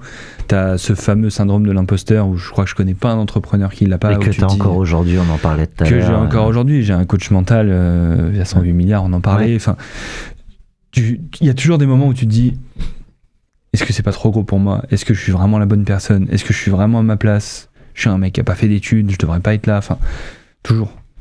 Et après, c'est ta force mentale, ta persuasion et le fait de te dire vas-y, arrête de te prendre la tête, passe à autre chose et continue à avancer, qui fait que ça continue à avancer. C'est pour ça que j'imaginais tout à l'heure, je pense qu'il y en a certains qui n'ont ce même, mais il y a un chien qui se balade avec sa laisse tout seul, il a sa laisse dans la bouche, et entrepreneur, c'est ça, c'est tu te tires toi-même en permanence. Est-ce que t'as un t'es celui exemple qui s'est mis une laisse aussi. Hein? T'as choisi ta laisse. Ah ouais, bah c'est Important, moi qui me l'ai soumise et Ouais. c'est moi qui me trimballe. C'est ta laisse et tu te trimbales La avec. laisse, exactement. Et est-ce qu'il y a un moment que tu pourrais raconter, un moment vraiment où tu te sens un peu au fond du trou parce que tu vois plus la lumière, tu sais plus dans quelle direction aller. Peut-être 2024, la gifle que tu vas te prendre lors d'un appel. Alors celle dont tu parles, elle est plutôt en 2025, je pense. Eh ben, je sais pas si t'avais une autre idée en tête, mais Ouais. sinon on part en 2025. C'est laquelle tu parles en 2024, je te suis. T'y arriveras pas. Ah bah c'est 2025. T'en avais une autre en tête? Non. Non, c'est C'est une celle-là. bonne idée, effectivement. 2025, donc on va raconter sûrement le parcours et le roller coaster du LBO après, mais pour vous la faire courte, je rencontre 18 fonds en 3 jours en management présentation. Sur les 18 fonds que je rencontre, ça se passe très très bien et mon banquier d'affaires, Tariq, que je salue, me dit à la fin, JM, t'es un des entrepreneurs les plus énergiques que j'ai vu en Manprez. Ce qui est dingue, c'est que du début à la fin, t'as fait 18 présentations de 3 heures en 3 jours, c'est hyper intense. T'as jamais baissé en énergie, t'as toujours eu ton sourire, ton énergie, Et il me dit, il y a beaucoup de fonds qui ont adoré le truc. Et là, il me regarde droit dans les yeux, il fait poker face, il me dit, par contre, t'y arriveras pas. Je sais quoi, j'y arriverai pas. Il me dit, tu vas planter ta boîte en fait. Parce que t'es trop gentil, t'es trop malléable et mentalement, t'as pas endossé le costume du président qui va gérer une boîte qui va faire de 10 à 50 millions dans les prochaines années. Il te faut un coach mental. Je lui dis, qu'est-ce qu'il me veut lui avec son coach mental? Qu'est-ce que c'est que cette histoire? Et en fait, il met une baffe immense. Je rentre chez moi avec ça. Ça me travaille le soir, etc. Le lendemain, je rappelle, je dis, bon, vas-y, Tariq, là, ton histoire de coach mental, file-moi son numéro, là, je vais l'appeler et puis. Et je remercierai jamais assez Tariq parce qu'aujourd'hui je suis coaché par 108 milliards. Raph, si tu nous écoutes, ça a changé ma vie. Autant sur le pro que sur le perso, puisqu'aujourd'hui un entrepreneur, tu drives beaucoup sur le pro, mais finalement tout est lié à ton perso, à tes douleurs passées, à tes côtés, tu vois, syndrome de l'imposteur. Moi j'ai pas eu mon bac, j'étais un cancre à l'école, j'étais délégué de classe, du coup les profs devant moi disaient que j'étais une merde et que j'arriverais à rien dans la vie, pour parler très crûment. Et t'as toujours cette espèce de côté revanchard sur la vie, mais ça t'emmène de 0 à 10, mais ça t'emmènera pas de 10 à 50. Ce qui t'emmène de 10 à 50, c'est ton autodiscipline, ta croyance en toi-même, etc. Et tu dois aller casser en fait ces vieux modèles qui finalement te hantent sur le passé pour avancer. Et du coup, cette baffe-là, ouais, elle est plutôt costaud. Mais ce qui est intéressant, c'est qu'il va falloir casser ce qui a fait que t'es passé de 0 à 10. Exactement. En fait, c'est des... Et ça, c'est pas... Ouais. C'est pas instinctif quand même comme décision. Parce que, enfin, je sais pas comment toi tu l'as vécu, si tu avais même conscientisé que c'était ça qu'il fallait casser pour faire la suite. Mais quand on dit que tu vas casser le joujou qui t'a permis d'arriver là où t'es, en sachant que tu venais de rien, et pas simple. Non, c'est un process. Au début, c'est lunaire, tu dis n'importe quoi. Après, tu commences à te dire, putain, il me dit des trucs qui sont pas si inintéressants que ça, ce coach. Et puis à la fin, tu crois au truc parce que pour moi, en fait, l'aventure d'un entrepreneur, c'est des phases de vie. On en parlait tout à l'heure avec Sacha. Quand t'es jeune, t'es fougueux, t'as peur de rien. Mais c'est très dur parce que t'apprends beaucoup. Au plus tu prends de l'âge, de l'expérience, au plus, je vais pas dire que c'est facile, parce que ce serait pas le bon mot, ce serait galvaudé, mais au plus ça devient, ok, un problème, une solution, j'avance, je me mets dans un rythme, je lâche rien. Et ce qui t'emmène de 0 à 5, de 5 à 10 et de 10 à toute la suite, c'est pas la même énergie. Et il y a aussi, et je pense qu'on va en parler après, mais le cash out qui te sécurise et qui te dit ok, j'ai sécurisé un bout de mon patrimoine, j'avance plus sereinement, j'ai moins ce stress permanent, cette épée de Damoclès où tu te dis j'ai investi 10 ans de ma vie sur un truc qui peut tomber comme ça, parce que ça reste une boîte et qu'un retournement de marché peut arriver, hein, on reste tous logés à la même enseigne. Je pense que tu peux être LVMH, bon j'ai pris un gros exemple, mais tu peux être je sais pas moi Apple et avoir ou Tesla tiens en ce moment par exemple, avoir un retournement de marché et prendre une bonne tarte. Donc ouais, c'est un peu ma vision du truc, c'est qu'il faut que tu évolues et que tu évolues ton système de pensée en fonction de l'évolution de ta boîte. Sinon, en fait, tu vas avoir des croyances limitantes qui vont te bloquer dans un mood et tu n'arriveras pas à passer à chaque fois que tu passes une marche. Et si tu sais pas passer cette marche, tu te bloques dans un truc. Et est-ce que tu apprends à te connaître aussi, peut-être, au Ouais, fur et à aussi. mesure?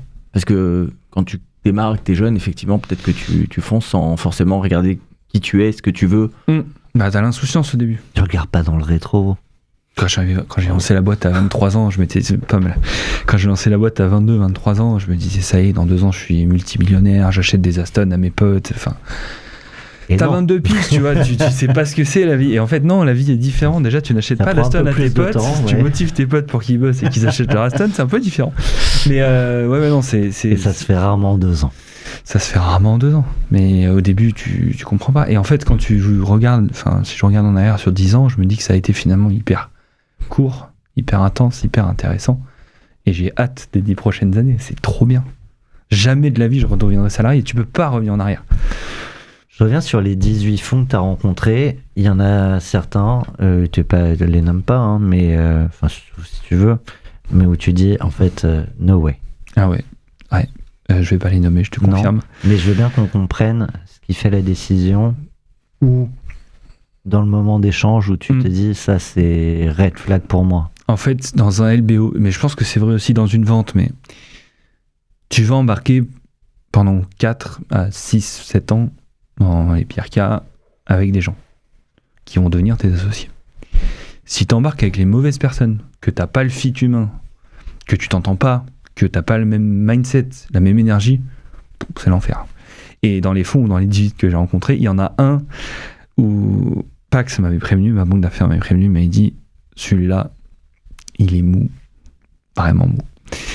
Et du coup, pour me motiver, c'était un matin, en plus c'était à la fin des Manprez, c'était un matin, je suis venu avec une de mes voitures pour me mettre un coup de boost, et je me suis pas reconnu moi-même. Pendant la Manprez, ils étaient tellement mous, je me suis levé, je lui ai dit excusez-moi, j'ai besoin d'un café. Parce qu'en fait, ils m'endormaient. Et je me suis dit, on est sorti du rendez-vous, c'est 2 heures à chaque fois les Manprez, entre 2 et 3 heures. On est sorti, j'ai dit, Tariq, moi vivant, jamais de la vie, même si c'est le dernier fonds qui reste, je bosse avec ce mec-là, je préfère dropper ma boîte que de m'associer pendant 4 à 7 ans avec des gens qui ne me correspondent pas. Et le choix des fonds est essentiel. Vraiment. Et le mou, tu le ressens à la manière dont ils réagissent à ce que tu dis, la manière dont ils se présentent. C'est l'énergie, c'est l'intérêt qu'ils ont eu sur le dossier, est-ce qu'ils ont creusé la boîte, tu vois, il y a des fonds que j'ai vus, ils sont arrivés, Ils savaient tout. même, il y en a qui savaient tout, d'ailleurs c'est eux que j'ai choisi, et il y en a qui avaient à peine ouvert le dossier. Et en fait, ils te posent des questions en comprenant rien à ton marché. Et toi, quand tu es entrepreneur et que tu connais ta boîte et ton marché, normalement, sur le bout des doigts, tu te dis, putain, moi, j'attendais de me faire challenger, tu vois. J'ai eu d'ailleurs, ceux que j'ai sélectionnés, ils m'ont emmené dans des retranchements, ils m'ont piqué, ils sont allés chercher les angles morts pour essayer de comprendre la boîte. Et c'est ça que j'ai trouvé intéressant dans l'exercice. T'en as, ils s'y sont intéressés à moitié. En fait, tu te dis, bah, no way, enfin, laisse tomber. Pas d'intérêt. Je disais en introduction, tu vas aller acheter une Ferrari avant que le deal soit signé. Il faut pas faire ça, mais oui. Je l'ai réservé. Tu l'as réservé, Ouais. donc t'as fait un acompte. Ouais, j'ai fait un acompte, ouais. Et à un moment, tu vas dire, est-ce que c'est une bonne idée? Parce que je veux bien que tu racontes la suite, Ouais. mais à un moment, t'as dû flipper un peu. Ouais, j'ai un peu flippé. Alors, dans le process d'un LBO, ce qu'il faut comprendre, c'est qu'un LBO, l'articulation, pour vous la faire très simple, c'est que les fonds investissent un montant X et il faut avoir des banques qui mettent le même montant en face. C'est ce qui fait l'effet de levier. Mhm. C'est ce qui crée la valeur. Ensuite, tu as un crédit à rembourser, faire un financement relativement, entre guillemets, classique. Et du coup, tu as un pool bancaire qui se crée où en fait les banques peuvent dire bah, nous on veut une banque qui est leader, nous on veut avec nous une ou deux autres banques. Donc là nous on a une banque leader qui nous dit nous on veut deux autres banques, donc on veut un pool de 3 banques. On avance là-dessus, donc pour refaire un peu l'historique du process du LBO, nous on lance en octobre 2024 avec notre banque d'affaires. On monte tout le dossier, on commence par une phase d'audit où tu fais ce qui s'appelle une vendor due diligence, où tu fais en fait toute une phase d'audit pour montrer pas de blanche, montrer que ta boîte est clean, que tes comptes sont clean, que tu fais pas de la merde. C'est très fastidieux mais c'est hyper intéressant. Une fois que tu fais ta VDD, tu découvres des choses sur la boîte que tu n'avais pas identifiées à ce moment-là. Ouais. Clairement. Ouais. En fait, ils vont tellement loin dans l'analyse que tu te dis ah ouais putain ce client-là il a développé, enfin on peut développer ça, c'est hyper intéressant. Une fois que tu as fait ta VDD, tu fais donc tes management de présentation. Donc je peux raconter parce que c'est quand même assez funky, j'en parlais en Sacha tout à l'heure en off. T'as un entraînement qui est fait par la banque d'affaires et Tariq me dit je te préviens on va te secouer. Je dis secouer, je connais ma boîte, c'est bon. Ils m'ont vraiment secoué. Genre le premier entraînement, je le fais, ils m'en mettent dans des retranchements, ils me coincent. Sur quoi ? J'arrive plus à répondre sur un sujet sur les véhicules hybrides électriques, l'évolution du marché, ils m'ont coincé. Je rentre au bureau, mon associé il m'a dit je m'en souviendrai toute ma vie. J'ai traversé le floor, j'ai dit bonjour à personne, j'ai claqué la porte de mon bureau, je me suis vissé sur ma chaise, j'ai mis mon casque sur les oreilles, j'ai mis... Bohemian Rhapsody, non. Non, alors pour me concentrer, il me faut de la musique qui tape, genre du Tomorrowland. Je sais pas pourquoi, mais je suis hyper focus. Et j'ai relu ma presse pendant 3 heures avec mes articulations. Le lendemain, je suis revenu en entraînement, j'étais beaucoup plus béton. Et quand les man press ont démarré, machine de guerre, bagarre. Et du coup donc tu fais tes man press, ensuite tu rentres en phase de LOI, donc tu as des offres, ensuite tu as la LOF, les offres finales, et ensuite tu vas constituer ton pool bancaire. On constitue notre pool bancaire vers le mois de début juin, mi-juin, et donc pool constitué de 3 banques, et le 6 ou le 7 juillet on était censé closer le 15. J'avais la deuxième banque qui n'était pas encore banque principale. C'était notre banque historique. Deuxième banque, on n'avait pas encore ouvert les comptes, ils m'avaient contacté, j'avais ouvert tous les comptes bancaires, tout signé, etc. Troisième banque, pas de nouvelles. Chez Tariq, c'est quand même bizarre, ils m'ont pas contacté. Non, mais t'inquiète, ça va le faire, ils vont revenir vers toi, etc. 9 juillet, Tariq qui m'appelle, closing le 15. Écoute, JM, j'ai une mauvaise nouvelle, troisième banque a droppé. Troisième banque qui drop, bah ça remet en balance tout le deal, puisqu'il manque des sous. Et du coup, cette banque-là, déjà, sur le moment, je suis malade mental. Je me dis, qu'est-ce que c'est que ce bordel ? En fait, le mec, il a à peine analysé le dossier, il n'a pas passé un comité, il est parti en vacances. Tout va bien. Niveau de professionnalisme. C'est une histoire de vacances. Ouais, niveau de professionnalisme zéro. Ça rend fou. J'ai demandé la tête du banquier, j'ai demandé à ce qu'il soit viré après, mais bon, c'est une autre histoire.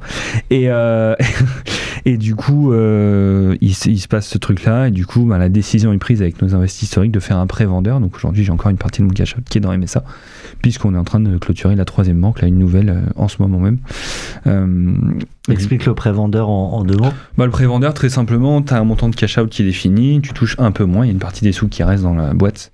Et donc ça a été le cas pour mes investis historiques. Et pour moi, on a prêté des sous finalement pour compléter ce pool-là et on a cash outé un peu moins. Et en fait, on va avoir sachant que tu auras une troisième banque qui va arriver après coup. Tu as ce complément de prix qui va venir après coup quand on aura closé la troisième banque. Il y a aussi, je crois, un moment où sur les 3 fonds qui doivent embarquer, où tu fais forcément, et c'est le jeu, un peu monter les enchères. Il va se passer quelque chose. Ouais, donc en fait, pour revenir sur le process avec les fonds, donc moi j'ai rencontré 18 fonds. Effectivement, t'en as qui drop tout de suite, et puis t'en as qui font ce qui s'appelle des LOI, donc l'aide d'intention. Hein. Et en fait, on avait 3 fonds en phase finale. Donc comme tu dis, tu fais monter les enchères, pas seulement sur la valo, parce qu'en fait, la valo, il y a un moment où tu te rends compte que ton intérêt sur la valo devient désaligné avec tes investissements historiques. Faut trouver le bon équilibre. Parce que pour en parler rapidement, évidemment les investisseurs veulent le meilleur prix, mais toi tu veux aussi un prix qui est cohérent, puisqu'au moment où tu fais un LBO, comme je l'ai dit, tu fais de l'endettement, et si tu fais une valo trop élevée, tu vas trop endetter la boîte et tu vas te foutre dans la merde pour les années. Parce que si à la fin tu rembourses pas les échéances, c'est pas bon. Voilà. Donc il faut bien calibrer ce sujet-là, et du coup, donc je reviens sur les fonds. On a 3 fonds en phase finale, et Tariq m'appelle, il me dit écoute, j'ai une mauvaise nouvelle. Il y a 2 des fonds sur les 3 qui se sont alliés, ils veulent investir ensemble. Je dis merde, putain. Du coup, j'en ai plus que 2 ensemble plus 1. Mais Faut pas se louper sur la négo, parce que sinon, on repart à zéro. Faut refaire un process. J'avais pas l'envie, l'énergie, la motivation. Voilà, c'est long et... Mais dans le fait qu'ils veuillent y aller ensemble, ils veulent y aller. Ils veulent y aller. Ouais. Ils veulent y aller. En fait, quand tu rentres en phase d'LOI, normalement, les fonds qui font une LOI, ils sont très très motivés. Et ensuite, la phase d'après, t'as la LOI et t'as les audits qui sont faits par les fonds. Donc, ils investissent massivement de l'argent sur des audits. Et s'ils ne gagnent pas, ils perdent cet argent. S'ils gagnent, c'est moi qui paye. Donc, c'est moi qui payais. Mais s'ils avaient perdu, typiquement, le fonds qui a perdu, il a payé les audits pour rien. Et c'est des audits qui valent entre 150 et 200 000 euros, donc c'est pas anodin. C'est une phase hyper intense aussi, puisque tu as un moment où tu as 20 auditeurs en data room. J'ai été audité sur le juridique, social, fiscal, strat, finance, tech, tous les sujets. Évidemment, c'est des fonds différents, donc tu as les mêmes questions avec les différents auditeurs, et ça te bouffe un temps énorme. Et en même temps, c'est intéressant parce que tu découvres des choses sur la boîte. Mais donc, quel est l'enjeu sur le fait qu'ils décident d'y aller ensemble ? C'est que si tu te dis à un moment dans leurs audits, il y a un truc qui leur plaît pas et qui drop, ton process concurrentiel, il tombe, puisque tu en avais 2 plus 1, donc tu n'en as plus qu'un.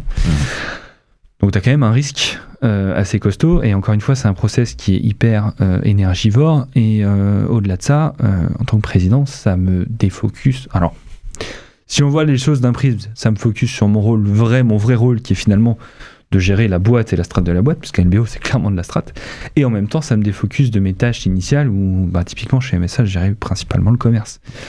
Et j'ai plus du tout le temps de m'en occuper, tu vois. À ce moment-là, le LBO me prend entre 5 et 10, 12 heures par jour. Donc, T'avais pas recruté quelqu'un pour te remplacer sur cette partie-là ? Non, et puis en fait, même quand je travaille sur mes tâches, parce que j'ai pas forcément de questions à répondre aux auditeurs ou quoi, tu l'as dans un coin de ta tête. C'est un process qui est en cours. Est-ce que tu dis chacun envoie ses auditeurs, est-ce qu'ils relèvent les mêmes choses, ou est-ce qu'en fait... Ouais, ils relèvent sensiblement les mêmes choses, et ils relèvent rien d'anormal, sinon je serais pas là pour raconter l'histoire aujourd'hui. Mais c'est hyper intéressant, encore une fois, ils te soulèvent des petits axes d'amélioration, c'est pas des red flags, mais des choses où ils disent là ce serait bien de faire ça comme ça, là se mettre en conformité sur tel doc. C'est hyper intéressant, comme tout le process est intéressant. Franchement, c'est une putain d'aventure le LBO.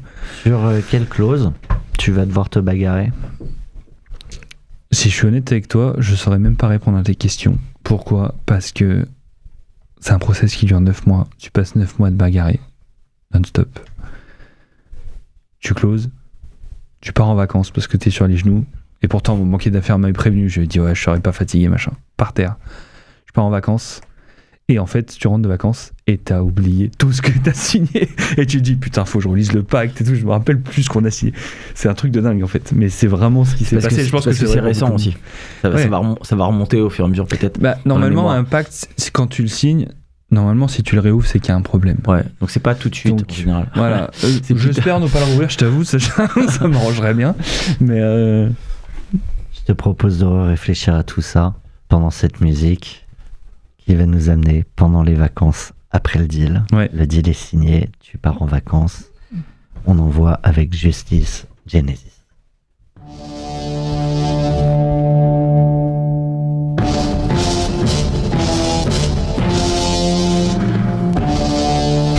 C'est assez violent comme ça. C'est flippant. Ouais, c'est flippant. C'est toi qui flippe ? C'est pas moi qui flippe, mais en fait, je trouve que ça image bien, tu sais, pour tout le monde, pour les équipes, pour les proches, pour la famille. Oh là là, il y a un changement d'investisseur, comment ça va se passer, ça fait peur, etc. T'as ce côté où ils arrivent. Le mot investisseur fait peur. Quand ils sont venus visiter les bureaux, les équipes étaient au garde à vous, ils ont rencontré certains managers, les managers, ils se sont entraînés toute la nuit sur leur discours. Et en fait, non, c'est juste un rythme. Tu reprends le rythme. Tu maîtrises le timing de ouf. Et tu redémarres, tu vois. Et tout va bien, et on en continue, et on s'arrête pas. Et je trouve que cette musique image bien tout ça. Après, les invests, tu vois, c'est aussi, ça devient des associés et tu crées cette relation. Donc au début, t'as cette petite trouille quand même. T'es jamais sûr à 100% que l'osmose va se faire. Et puis en fait, tu fais le premier CS, deuxième, et le rythme.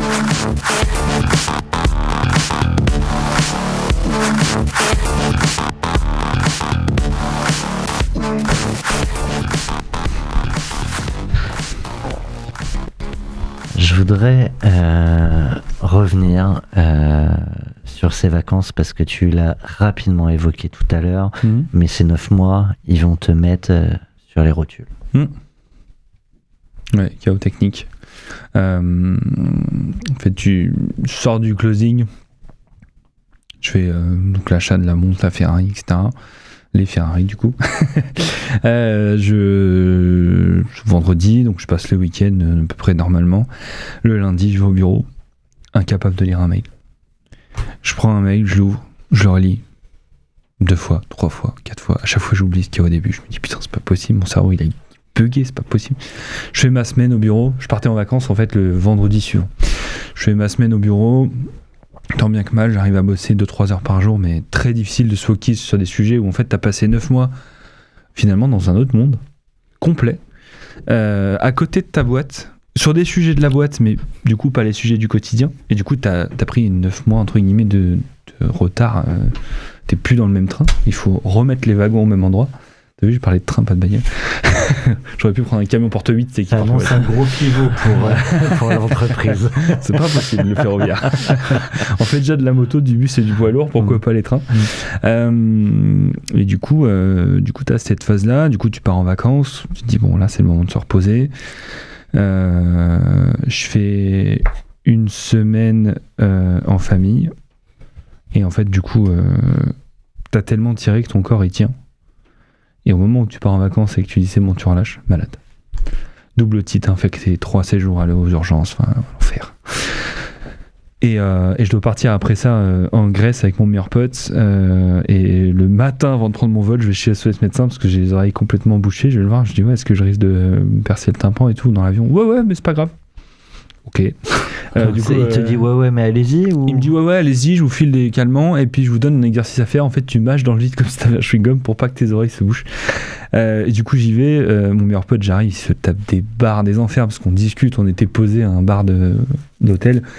Il me parlait, il y avait un DJ qui mixait à côté. J'entendais pas un foutre mot de ce qu'il me disait. J'étais là, qu'est-ce que tu dis ? Et du coup, les vacances, repos et retour à la réalité après les vacances. Changement de vie aussi, puisque tu as changé de style de vie, tu as changé de statut financier en tout cas. Et du coup, retour à la réalité, retour au bureau, où il faut effectivement accrocher les wagons, recomprendre ce qui s'est passé dans les équipes, et remettre le nez dedans, et les mains dedans, là où tu étais sur un autre sujet pendant 9 mois. Et c'est une période assez marrante, parce que comme je le disais tout à l'heure, du coup, tu as passé 9 mois à négocier des clauses, finalement tu rentres, tu t'en rappelles plus. Tu dis bon il faut que je remette le nez dedans, en même temps il faut que je remette le nez dans la boîte, et du coup tu retombes dans le côté hyper intense où tu bosses 15 heures jour et c'est reparti quoi. Et à nouveau t'avances en fait. Et à nouveau t'avances, et à nouveau tu te remets dedans, où il y a un petit mois à peu près de flottement. T'apprends aussi à te jauger avec tes nouveaux invests, le niveau d'info que tu dois leur envoyer, ce qu'ils attendent, le CS, premier CS où tu fais tes slides, finalement c'est pas exactement ce qu'ils voulaient, enfin au niveau du reporting, ce que tu faisais avant, t'as besoin de plus d'informations, t'as plein de choses. Et ce qui est hyper intéressant avec les fonds qu'on a choisis, c'est qu'ils nous ont fait ce qu'ils appellent un plan 100 jours. C'est eux ce qu'ils ont estimé important à regarder et à mettre en place sur les 100 jours qui suivent le closing, ou en tout cas le retour de vacances. C'est vachement bien de faire ça, ouais. Et je trouvais ça hyper intéressant parce que, vu de leur fenêtre, alors il y a des choses qu'il fallait faire, il y a des choses qu'ils avaient besoin de comprendre. Donc par exemple, au 2e CS, on a convoqué notre CTO. Parce qu'ils avaient besoin de comprendre sa vision de la tech et la roadmap qu'elle avait sur la partie tech, avec ses mots à elle, plus qu'avec les mots du dirigeant. Et du coup, c'est un petit mois un peu chelou. Et puis en fait, après, tu repars comme en 40, tu revois tes clients, tu refais ton métier, et en même temps, il faut faire évoluer ton job. C'est ce que j'ai dit tout à l'heure avec le coach, c'est qu'en fait, tu peux pas endosser ton costume de président que tu avais avant le closing. C'est plus le même. Il a changé, il a grandi en taille. Et il faut grandir avec, tu vois. Et tu peux pas te dire je refais mon métier comme avant, ça va bien se passer. Bah non, si tu veux accélérer, et dans un LBO, sur les LBO qui sont observés, il y a entre 4 et 6 croissances externes en moyenne par LBO. Moi, c'est un truc que j'ai toujours voulu faire, mais j'en ai jamais fait, je sais pas comment on fait. Et du coup, c'est aussi ce qui est intéressant, c'est que tu as des fonds à bord qui sont là, qui te poussent, qui te disent tiens, regarde, il y a cette boîte, on pourrait peut-être la racheter, machin. Maintenant, on est devenu un groupe, on peut faire ça. Croissance internationale, on avait isolé, on a fait un audit, stratégiquement, il faudra aller dans ce pays. C'est trop intéressant. Mais c'est un autre métier de président. C'est une autre phase. Ça a été facile le changement de costume? C'est jamais facile. Bah, sinon tout le monde le ferait. Orelsan, il le dit ça. Si c'était facile, tout le monde le ferait. Pas facile. C'est toujours en cours. C'est pas magique. J'ai closé au 1er août. On est le 27 novembre, donc c'est pas si vieux. Alors, ça laissera à tout le monde le temps de calculer combien d'espace il y a entre le tournage et la diffusion. C'est qu'on en a tourné beaucoup cette semaine, donc Ok. on pourrait presque sortir à 3 jours d'écart, le temps de tout préparer. Du coup, mais- c'est bien. Les gens me Voilà. compteront au prochain LBO en 2029, c'est ça. On reviendra.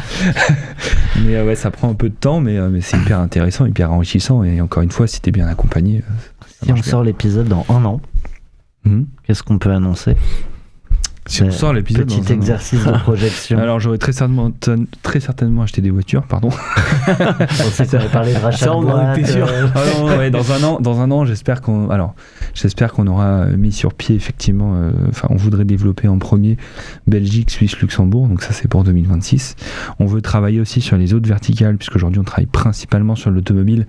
Mais en fait, le fait qu'on ait des clients qui sont de plus en plus représentés sur le marché fait qu'on a des clients qui sont intéressés à nous sur d'autres secteurs, le poids lourd, la moto, le bus, le TP récemment avec des engins de TP.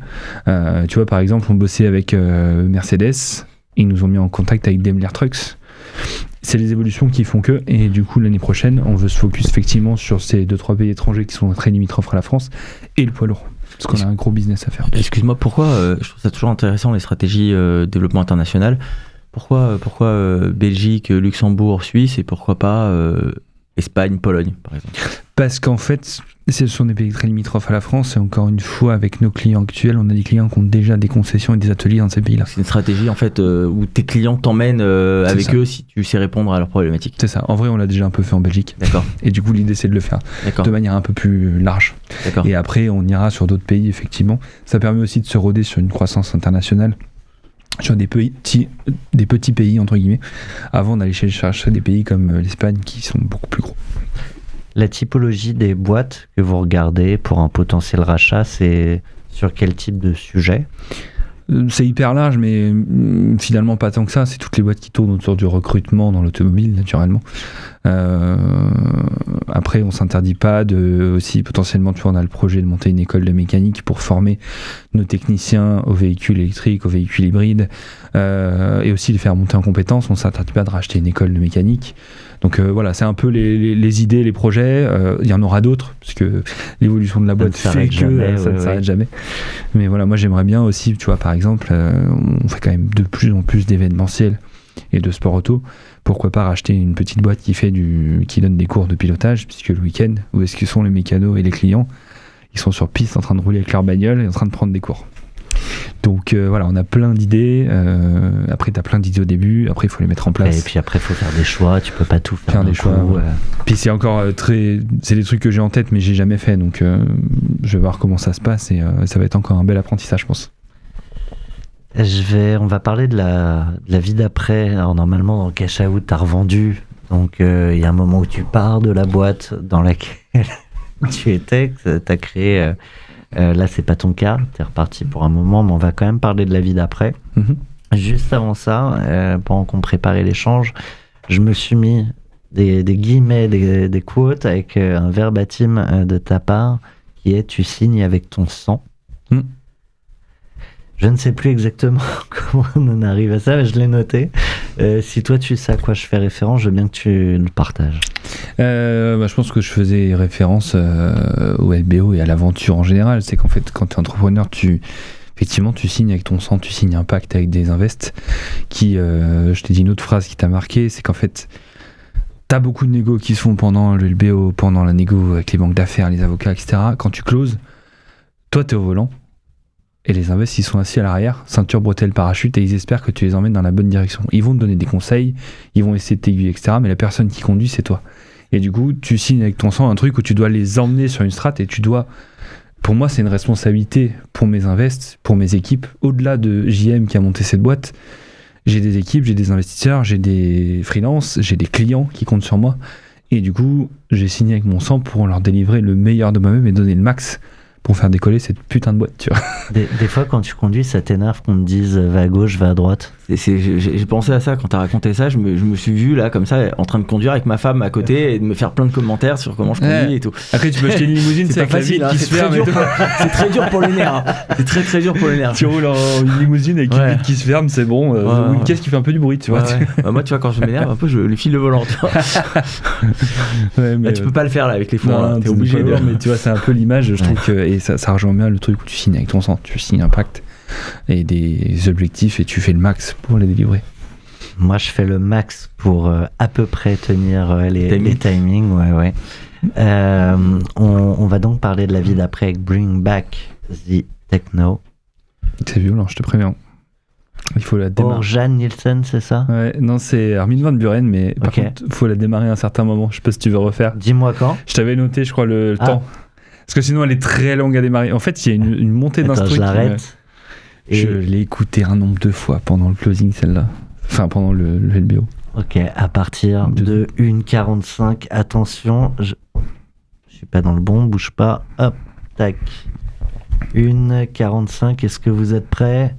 Et on y va dans 3, 2, 1, ignition.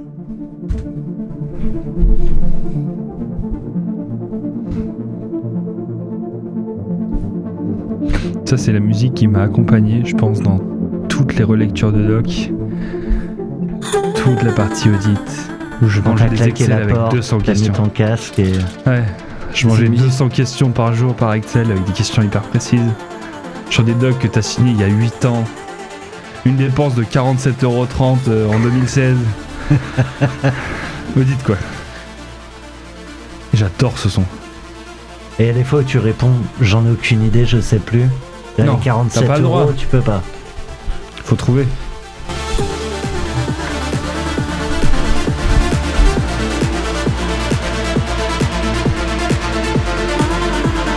Il y a peut-être des fois où mon équipe m'a vu un peu bouger la tête dans mon bureau, c'était sur cette musique-là, du coup. Tout en étant très concentré. Très concentré. Non, ça redescend. Ça va Can we repartir, là c'est pas stop possible with que ça the reparte pas. rainbows and the unicorns? Just bring back the techno. Bring back the techno.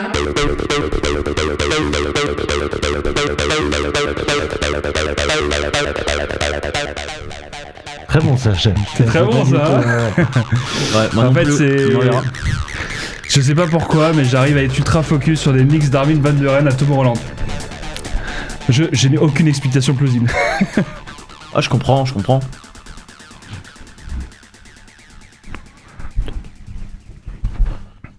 D'ailleurs, si je veux vraiment m'enfermer dans une bulle, si vous me croisez un jour, les gars, en terrasse, à Paris, autour d'un café, si j'ai mon casque sur les oreilles, il n'y a plus rien autour. Et une bagnole, je pense qu'il peut me rouler dessus. Je suis dans mon monde. Je vais faire une parenthèse et une bulle pour Sacha. Je vais pas te l'envoyer ce son parce qu'on a la playlist sur Spotify et sur Deezer qui est Cash Out, la playlist des entrepreneurs où il n'y a plus d'histoire, il y a que du son. T'as vu cet appel du pied de Mais c'est dingue. fabuleux. Comment je t'ai lancé? Mais la passe D, hop. Et alors refais-moi une passe d'après, comme ça j'incite toutes celles et ceux qui nous découvrent grâce à toi, JM, s'abonner au podcast et à tous les autres sur la chaîne YouTube, c'est Feuille Blanche Média, où il y a tous les formats, Cash Out évidemment, Planté et 40 nuances de Next. C'est un point commun avec tous les invités, pas de storytelling, juste de la réalité de l'entrepreneur, entre ceux qui scale, ceux qui vendent, ceux qui plantent, ça arrive aussi. On aime bien montrer que des fois la ligne est fine entre toutes ces aventures. Très fin. Bref, donc je me suis fait moi-même la passe D et je vais avancer vers le but pour tirer le fil et t'inviter à nous dire, sachant que tu n'as pas vendu, malgré tout, si tu devais partir demain sur une nouvelle aventure, où est-ce que tu irais, mon cher? C'est une bonne question, ça. C'est marrant parce que j'ai un pote qui m'a posé la même question hier soir. Il m'a dit, tu ferais quoi si t'avais pas aimé ça? Et je pense que la réponse elle est facile. Je montrais un garage d'achat-vente de voitures de luxe et supercar. parce que finalement je travaille comme un âne pour acheter ces bagnoles-là, alors que j'aurais juste à monter une boîte avec 2-3 millions et j'en aurais plein mon garage. Donc je suis peut-être un peu schizo en fait finalement. Et Mais, monter une marque de bagnole ou reprendre une marque de bagnole? Ça pourrait me faire marrer, mais c'est plus, tu touches plus des particuliers, ça m'excite. Ouais, c'est différent. Ça m'excite peut-être un peu moins. Moi j'aime bien l'histoire des voitures, Ferrari, Porsche, etc. Et il faut citer Delage maintenant. Ça peut être une marque comme Delage. Ouais, ma marque comme Delage, il m'a contacté. Laurent. Effectivement, Laurent, il y a peu de temps par LinkedIn. Il faut que je le rencontre d'ailleurs autour d'un café. J'adore ce qu'il fait, je trouve ça exceptionnel. Et c'est ce que je disais à Thomas tout à l'heure, c'est assez fun parce que nos bureaux sont dans les anciennes usines de moteurs Delage. Ah ouais. Donc mes locaux sont liés à l'histoire de Delage directement. Là hier, je ne sais plus quand on diffuse cet épisode, mais il est en cours de levée. Mm-hmm. Ça intéresse les auditeurs si c'est pas trop tard. Oui. Il y a la possibilité d'entrer dans l'aventure. Oui, il m'en a parlé. Ok, tu es au courant. C'est une boîte quand même que tu vois aujourd'hui comme étant la boîte de ta vie, où t'envisages avec peut-être ce nouveau costume aussi de président, en disant on va l'amener là et potentiellement demain on lui donnera une autre direction avec une vente, tu veux dire? Exactement. J'ai deux facettes de ma personnalité qui me disent l'inverse, mais effectivement celle qui gagne en général, c'est je veux garder cette boîte. J'adore cette boîte, je l'ai créée de zéro, je m'éclate dans ce que je fais, je suis devenu, on le disait un peu tout à l'heure, mais un peu un référent sur mon secteur et sur ma passion initiale. Donc l'idée c'est de la pousser le plus loin possible, en France, en Europe, plus loin que l'Europe. Je suis fou amoureux des US depuis toujours. Et du coup c'est un peu le giga objectif, si je dirais, la fusée à plusieurs étages. Ouais. C'est souvent une image qui revient chez les entrepreneurs, et en même temps ne jamais dire jamais. On sait pas, tu vois, si ça se trouve dans 10 ans j'en ai ras-le-bol, j'ai envie de faire autre chose, j'ai envie de lever un peu le pied aussi, c'est pas impossible. Oui, voilà, c'est en fait tu sais ma question, qu'est-ce qui te ferait à un moment vendre? C'est l'argent, c'est la fatigue, l'énergie, c'est autre chose? Je pense que c'est un mix des deux. Tu sais, enfin, l'argent c'est une conséquence, ça vient avec le travail, il n'y a pas de débat, mais tu vois, que l'argent soit là maintenant ou qu'il vienne avec la rémunération, des dividendes, des LBO, peu importe, la fatigue ça joue quand même. C'est un long chemin d'être entrepreneur, je pense que je vous apprends pas ça tous les deux, et du coup c'est peut-être la fatigue qui m'arrêtera, mais ça m'arrêtera pas vraiment, ça me fera juste partir sur des projets peut-être un peu plus petits, un peu plus calmes, ou pas d'ailleurs. Si ça se trouve je vendrai la boîte et je vais vous montrer un truc 10 fois plus gros, je sais pas, c'est une question, en fait j'arrive même pas à l'imager dans ma tête, je me suis jamais vu vendre cette boîte. À chaque fois qu'on m'a proposé, j'étais pas forcément emballé par l'idée. Donc, quel type de repreneurs sont venus frapper à la porte? J'ai eu des industriels sur la partie inspection, j'ai eu un constructeur, j'ai eu quelques touches comme ça, mais j'ai volontairement ou involontairement peut-être saboté un peu le truc, ou en tout cas j'avais pas envie. C'était pas mon truc. Donc voilà. D'un point de vue plus patrimonial, sur les investissements que tu as pu faire, c'est quoi les choix? Comment tu as organisé, s'il y a une stratégie? Parfois il n'y en a pas. Des bagnoles avec un bon TRI. Eh ben t'es en plein dedans. Je m'étais promis que si j'arrivais à faire ce deal, parce que c'est quand même... C'est un process, il y a très peu de LBO qui sont faits tous les ans en France, donc entre guillemets tu gagnes face à plein de boîtes qui drop ou qui arrêtent. Donc je me suis dit, parce que après je me suis toujours dit dans ma tête, de toute façon ça va le faire, t'inquiète. Mon banquier d'affaires me disait, tu sais, ça se trouve on va pas aller au bout, machin. Non, ça va le faire. Et du coup je me suis toujours dit que si je bouclais cette opération, je mettrais la moitié dans des voitures. Donc j'ai acheté des voitures, je suis encore en train d'en acheter à peu près tout le temps, et je plaçais la moitié pour acheter le bâtiment de ma boîte. On doit acheter un bâtiment courant 2027, parce que là où on est, c'est un bâtiment qui va être détruit pour fabriquer un parc, malheureusement. Je crois que c'est des super bâtiments Eiffel et tout, mais bref. Et du coup je voudrais acheter effectivement les locaux. pour faire évoluer MSA et aussi pour pouvoir monter cette école de mécanique et avoir tout au même endroit et faire un peu un espèce de lieu de vie où on peut aussi faire des events avec nos staffers, nos clients. Si je rêve vraiment éveillé, Tu te fais ton Disneyland en fait. je me fais mon Disneyland. Si je rêve vraiment éveillé, je rachète ou je fais même construire un circuit avec un bâtiment au milieu où tu as les bureaux et le week-end ou la semaine on peut faire des events avec nos clients, nos staffers, nos partenaires. Mais là, c'est vraiment giga projet, tu vois. Ouais, mais il faut rêver. Il faut rêver, bah oui, sinon on fait rien. Et sur l'investissement dans les voitures, c'est pas que pour te faire plaisir, c'est un investissement. C'est un investissement. Les deux que j'ai achetés là, lors du closing, chacune a déjà pris 40 000 euros de valeur. Donc c'est des investissements, j'achète pas n'importe quoi. Tu sais, il y en a qui sortent d'un closing sur une vente ou quoi. Ils vont chez le premier concessionnaire, ils décoffrent une caisse neuve et puis ils perdent 200 000 euros en 2-3 ans. J'ai cette passion qui me permet de bien cibler assez finement mes achats et ma logique c'est pas forcément de gagner des sous parce que je fais partie des gens qui profitent de leur bagnole et qui roulent énormément avec. Je fais au bureau avec, je fais des road trips avec, je suis tout le temps dans mes caisses, je dois faire 100 000 km par an, même avec mes voitures de sport. Et par contre, j'essaie d'acheter des trucs qui perdent pas trop de valeur. L'objectif, c'est pas de me foutre à poil non plus. Voilà. Et en fait, j'ai pris très récemment un conseiller Patrimonial. gestion de fortune privée, patrimoniale. Parce que, tu sais, c'est toujours le cordonnier mal chaussé, mais j'ai effectivement touché un certain volume d'argent. Et en fait, je m'en occupe pas. Il est sur mon compte. Je le vois. Ah oui, ça, il n'y a pas un banquier privé qui dirait que tu as raison. Bah ouais, non, mais en C'est fait, con de pas- c'est une question de temps, mais je veux toujours investir 99,9% de mon temps dans ma boîte, et du coup, et donc là, j'ai rencontré effectivement quelqu'un qui est vraiment bien, qui m'a dit, en fait, moi, mon métier, c'est de faire ce que tu fais avec tes invests, c'est de m'occuper de tes sous, de les placer, et de te faire du reporting. Et moi, ça me va très bien. Je lui ai dit, mon maître mot, c'est que ça me prenne le moins de temps possible, parce que j'ai trop de boulot sur ma boîte, pour que tu m'appelles tous les jours en mode, ouais, viens, on place ça là, moi, je m'en fous, tu vois. Enfin, et en plus, c'est pas mon métier, j'y connais rien, donc si c'est prendre du temps pour apprendre là-dessus, ça m'intéresse pas trop.